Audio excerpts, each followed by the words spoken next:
magic of something like this is that given even the last few years, through music, through dance, through food, it means that we do get to travel to all these beautiful Asian countries but still be on our doorstep.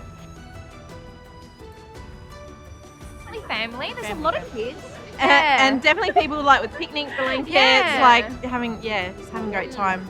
All the food is lovely. I can smell it from down the road. Yeah. And the performance we've seen so far has been very good. Loving the vibe, loving the food. I think we should do more Asian festivals in Adelaide.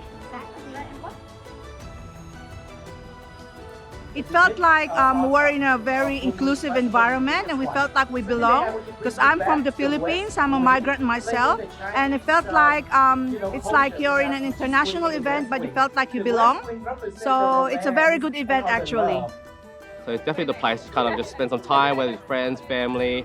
It's just an amazing place, where you can just kind of just settle down, relax and just enjoy just the atmosphere and vibe. So yeah, I think it's beautiful here.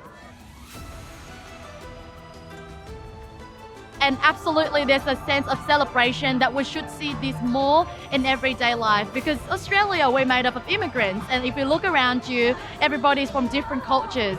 And seeing people buying, our food, really loving it, listen to our performance, listen to our songs and watch our performances and cheering along is a sense of belonging. And I think that's so beautiful to be part of community, to cherish that.